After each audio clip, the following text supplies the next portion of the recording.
Distortus Rex, the abominable mutant whose origins and real purpose of creation is still shrouded in mystery. The monster that terrorized the lesser beings of St. Hubert, and one who could have treated the Jurassic fanbase with one more showdown. What if the latest Jurassic saga followed suit with a tradition the third outing established and gave us a colossal clash of carnivores? Today on Goji Center, we consider the build, abilities, and X factors to determine which Rex might have come out on top had Jurassic World Rebirth capped off in a different way. In this special, short and sweet edition of Monster Face-Off, we'll discuss what could have happened if the D-Rex and new T-Rex faced off at the end. The fight that never was will be displayed here in the battle arena. As the cast drove off into the sunrise, leaving the nightmare of St. Hubert Island behind them, we were all thinking the same thing. Director Gareth Edwards and other filmmakers involved realized they had perhaps unwittingly broken tradition by not including a carnivore clash in the film's runtime. Some quilled faces getting murked by actual dragons withstanding. In hindsight, this change does have some precedent, as writer David Koepp was the author of the only two Jurassic films not to feature any such major rumbles. The crew did consider changing the ending to what Edwards and company jokingly called Deus Rex Machina by having the T-Rex come charging back in to fight the final boss of the adventure, the Distortus Rex. Ultimately, Edwards and the crew decided a calmer ending and breaking tradition was more fitting, and plenty can agree. D-Rex is still currently alive in this Jurassic timeline, but we still can't help but wonder, against such a tower of terror, could even the new T-Rex, trumped up as possibly the most powerful yet in the franchise, have stood a chance? Would it win in a straight fight due to some unforeseen advantage? Or might the sheer size and power of the Chopper Chomper reign supreme all the same? Before continuing this episode of Monster Face-Off, we will take into account all the stats provided by official sources and evidence seen in the films. We'll make evaluations based on those stats and try to figure out who should have won, regardless of what rumors have said about who would have won. So, with that said, let's have a look. Section number 1, size. Right out the gate, however, these two combatants have a rather unique problem, namely, how hard it is to tell how big they are actually supposed to be. The Jurassic franchise has never been the most consistent when it comes to the size of its dinosaurs, and Rebirth kept that tradition going stronger than ever. Both of the Rexes in the film, mutant or otherwise, were supposed to one-up what came before, and some individual shots in the movie make both of these two look positively gargantuan compared to the Rexes of yesteryear. The stats that are posted on the merchandise, however, those get a little bit confusing. Despite the stated intent that the Tyrant Lizard King featured in Rebirth would be bigger and beefier than Rexy, at 4.6 meters tall and 12.5 meters long, the Rex of Rebirth is indeed slightly longer and taller than most of the Tyrannosaurus in the first trilogy, but this is still shorter length and height-wise compared to Rexy at the end of her tenure in Dominion. With a weight measurement of about 8,400 kilograms, however, the two Tyrant reptiles have about the same weight. Part of the confusion for its size, however, is because the CGI model morphs in size several times across its scene. At one point, this Tyrannosaurus looks like it has a skull roughly the same size as the raft that could fit multiple people. If that was true, and scaling up for size accordingly, this terrible tyrant would wind up closer to 20 or more meters long. This is absolutely not what was intended, and is probably just the result of dramatic effect kicking in for the shots. The Distortus Rex, meanwhile, is not immune to this problem either. In several shots during the confrontation at the docks, or when the horrific hybrid infamously downed a helicopter, it looked positively gargantuan. Gareth Edwards, having a long tenure of making kaiju and giant Star Wars walkers look huge on camera, certainly did it plenty of favors in leaving an impact. Not so much for keeping things consistent. Official stats for the D-Rex aren't the easiest to come by, or the easiest to understand. Some official merchandise giving it a height of about 8.1 meters and a length of 14.5 meters does make sense, and even lines up pretty closely to what we predicted before the movie came out. Weight, however, is where it gets confusing. The same information card for the height and weight gives a bafflingly big range from 12.7 tons to upwards of nearly double that at 21.9 tons. This larger metric actually does make a lot of sense given the hybrid size, but some of the same cards very strangely imply the Spinosaurus in the film that are clearly smaller than the Rebirth Rex are almost the same weight. Additionally, sources from both the tie-in merch and Universal's release documents typically give the Distortus an oddly light weight of 9 to 11 tons. This isn't just light, it also strangely contradicts numerous notes that this distorted king is supposed to be at least twice the weight of a typical Tyrannosaurus. See what we mean when we say the Jurassic franchise's sizes can be confusing? Mixing and matching how big these two look in different scenes could make the comparison either surprisingly close or very lopsided. So, for the sake of fairness, we're going to use the higher estimates for the T-Rex and a midpoint for the Distortus's weight. This gives us an 8.4-ton Tyrant Lizard King versus a 17.3-ton Distorted King, which fittingly lines up pretty well with the often quoted twice as big as T-Rex remark. With all of that factored, the winner in this category is very obvious. The Tyrannosaurus finds itself in a rare situation for it, as the David in this David and Goliath battle against the malicious Malformity. Edge, D-Rex. Section number 2, overall strength. A reason size does matter in some contests is because having a massive amount of weight also means you're constantly moving a massive amount of weight. Tyrannosaurus, both in real life and fiction, have shown off astounding strength. Rexy, despite being emaciated, out of shape, and never fighting another big carnivore in her life before, managed to shove around the Indominus and later held her own against a larger Giganotosaurus, after getting her strength back. Big Edie also went blow for blow with the gigantic Asset 87, despite a small size difference. The Rebirth T-Rex should be capable of similar performance, when this lazy fella is motivated, of course. The Distortus Rex, however, is a bit of a unique case, as we have yet to see it battle anything outside of mobile game tie-ins and Evolution 2 mods. Shameless plug here, those D-Rex Jurassic World Evolution mod videos you see on YouTube? Wanna take a wild guess who made that mod? Links down below. D-Rex did manhandle things like the car Krebs tried to flee in, and downed the rescue helicopter with no issues. Granted, these two showings are against substantially lighter objects than itself. The rescue chopper appears to be a model similar to a typical Eurocopter AS-365 Dolphin, which usually weighs just under 2.5 tons. The Distortus likely grabbed the chopper from below and twisted it sideways based on what we see the spotlight do in the film. The sudden jerk caused the rotors to fly off, given we don't hear the blades smack against it. This means with one arm, it managed to overcome the lift force of the chopper and the chopper's own weight before biting into it. And it is fair to assume that given the Distortus wasn't at all winded by this, lobbing a few tons worth of projectiles is not anywhere near its peak of strength. This is likely considering how much weight it is hauling around and having to balance with such a tall frame as well. With two gigantic arms capable of grappling like an ape, the Distortus likely could smack, pummel, and crush smaller dinosaurs, and likely had done so for years to get its meals after scarfing down Snickers Men. Could it lift up the T-Rex? Perhaps, but its tall stance and how much its foe could be thrashing about might make it awkward to try, even if it could lift up 8 tons with a single arm. Though it is possible, such a feat might require both arms, and putting all that misbalanced weight on just its legs might be a bit too much for it. Still, sheer size does mean more muscle to heft with, and more mass to absorb force when wrestling and battling an opponent. Edge goes to the deformed king. Section 3, Maneuverability. Now, the new Tyrannosaurus seen in Rebirth wasn't breaking any land speed records when it went after the Delgado family. However, its lack of success might be more down to lack of trying than actual lack of speed. Chances are part of the reason it decided to go on the hunt was just as much out of boredom and instincts kicking up seeing a loud screaming object moving away from it as it was any hunger. In all likelihood, this Rex is comfortably quick when it needs to be on land or in the water. If there is anything that did hinder the cruelly created colossus that was the Distortus, it was speed.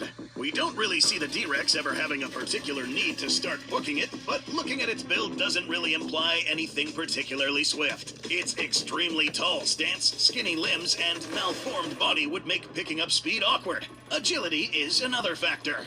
Center of rotation is an aspect of movement that does exactly what it sounds like. While having more limbs on the ground does make the T-Rex more stable than a biped of the same mass and height might be, it does mean its center of gravity would be located in between the forward and hind limbs touching the ground. Turning around means moving twice as many limbs with a much larger radius to rotate and change direction. If the fight ends up in the water, like at the end of the movie, it's also likely that the Distortus would struggle. Long and skinny limbs are some of the worst combinations for trying to swim with, and the Distortus would likely be restricted to just wading in the waters. This does still help it move around, but it also means it can't take advantage of diving under the surface to ambush. Even with the weight disadvantage, the Tyrannosaurus might be able to bowl over the larger Rex by charging into its legs to knock the foundation out from under it. For this category, we find that the basic theropod shape reigns superior. Edge T-Rex. Section number 4, Bite Effectiveness. The Distortus, meanwhile, leaves a very big impression when it, well, literally left an impression on that helicopter with its teeth. Now, ignoring the fact it grew about 5 times its size for that shot, thanks Gareth, biting into a helicopter is still an impressive display of strength. The bite of 25 was mostly focused on the cockpit and aluminum body of the chopper. The T-Rex didn't completely crunch through any of the sturdier ribbing and reinforcements, but punching its teeth through the aluminum and cockpit is still impressive. The T-Rex might have had other contributors in the mix affecting its jaws, but Tyrannosaurus does appear to be the lion's share of whatever we're seeing here. Compared to a normal Tyrannosaurus jaw, the Distorted King does appear to have some deformities resembling brachycephalic animals. This is where the facial bones aren't allowed to grow to the extent they were supposed to, and usually result in snub noses and bent jaws. Pugs and the fellow hybrid, the Scorpius Rex, have a similar condition. This doesn't necessarily mean the jaws are weak, just that they might not be working as optimally as a Tyrannosaurus of equal size would. Applying information from real-life studies about theropod jaws, such as Dr. Manabu Sakamoto's 2022 study on theropod bite mechanics, we can make an estimate on what kind of chomp we're looking at here using our model. Scaling up from other known tyrannosaurs with the formulas provided, we get a potential chomping force between about 72,000 to 92,000 newtons. Admittedly, this is not an exact estimate. Movie physics and exact size scaling aside, the actual force could wind up being much lower than this because of the deformities in the jaw. Ignoring how the T-Rex suddenly grew into a kaiju to fit the helicopter into its mouth, even just a portion of this force would be more than enough to punch through the aluminum and glass without severely damaging the sturdier parts of the chopper. The Tyrannosaurs in the Jurassic franchise may not always have quite as crushing of a bite as they should, but they are still quite powerful all the same, and usually are given a ballpark range across various statements matching up to the real thing. So, a real-life T-Rex with all of the bells and whistles should be biting more effectively. But the movie versions aren't necessarily a slouch, and the rebirth Tyrannosaurus does have a head and teeth more in line with the real thing than prior movie versions. Scaled to the stated metrics, it has a head similar in size to some studied specimens. This means a crunching force somewhere in the 40,000 to 55,000 Newton range, accounting for some differences in jaw structure and playing it safe. Could be higher if we assume similar mechanical advantages.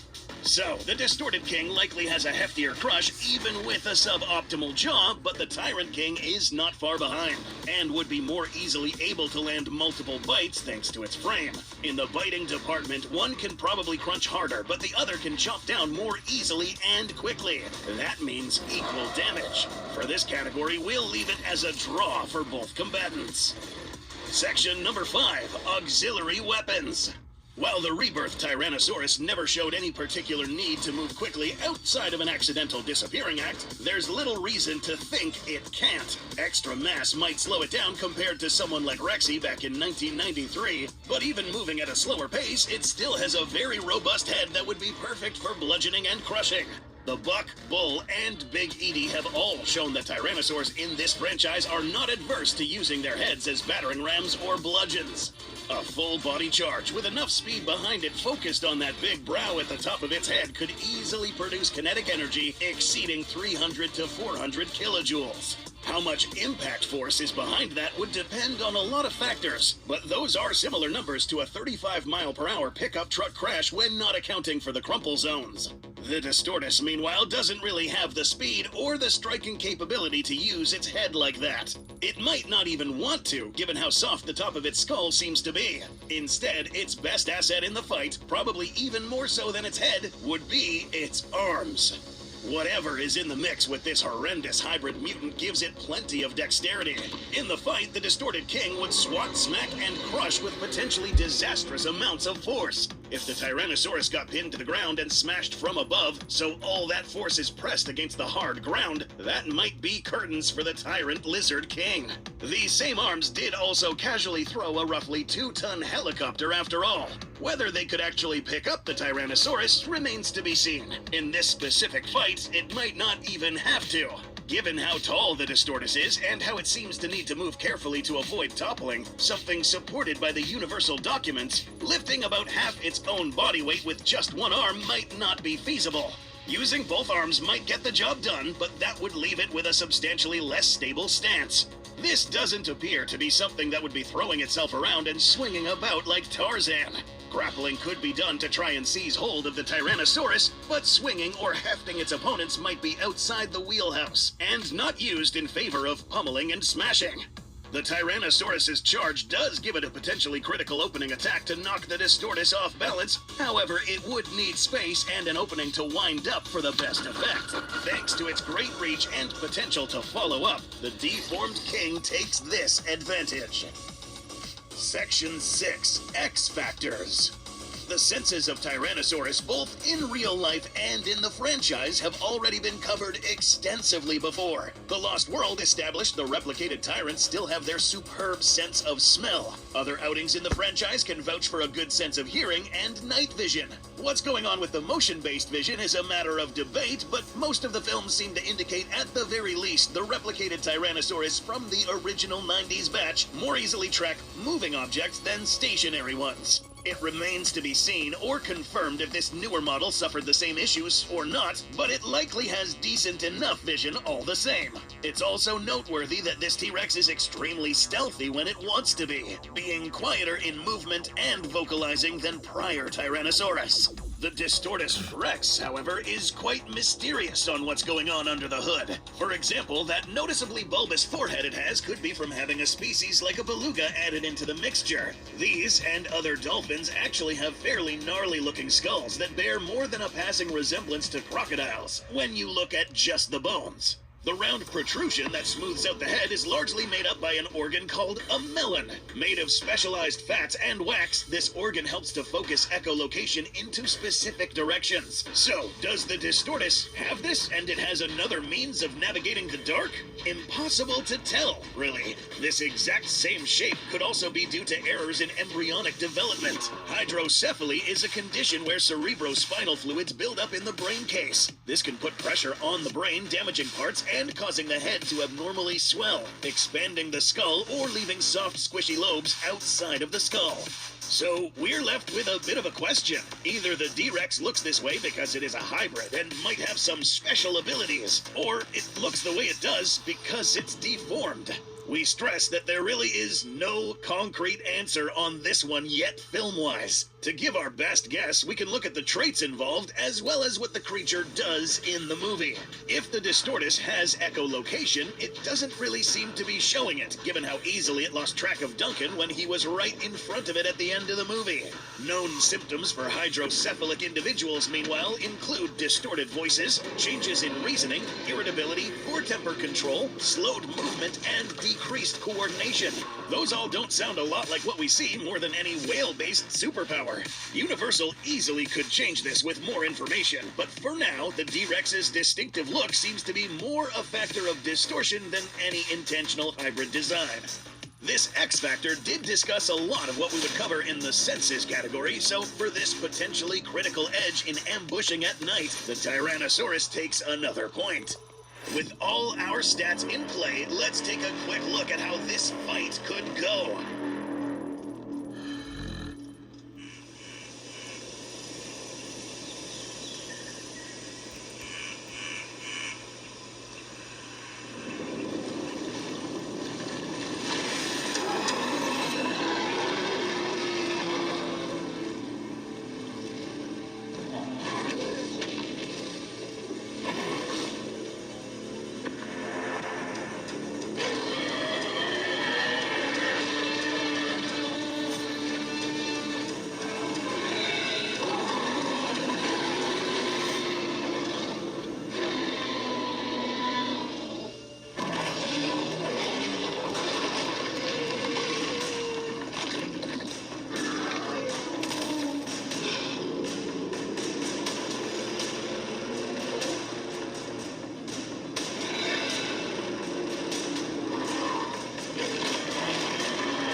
This fight is actually very situational. In an upfront brawl where both of them can see each other and there are no obstacles, the Distortus would probably come out on top, thanks to leveraging its greater weight and strength, having little trouble grabbing onto the Tyrannosaurus and slamming it to the ground repeatedly with one arm whilst wailing on it with the other. It could soften up and badly wound the T-Rex before finishing it off with a bite to the throat or trampling it.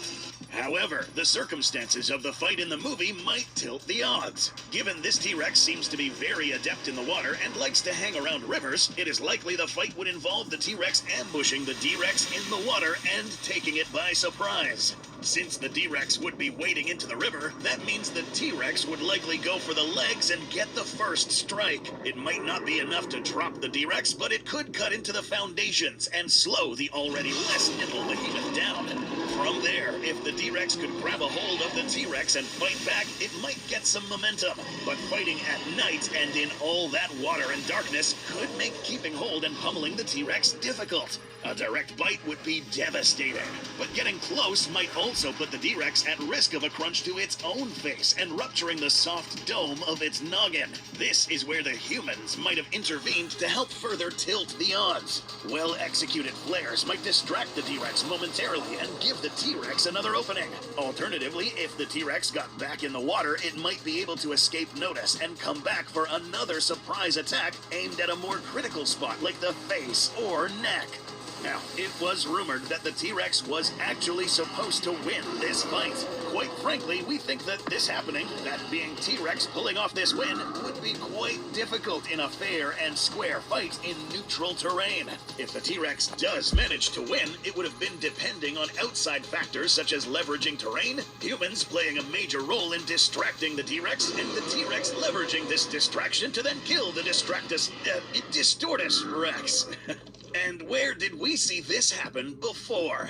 Thankfully, D-Rex is still wandering about the cursed jungles of St. Hubert, and time will tell if we ever get to see this mutant throw down against an equal challenger.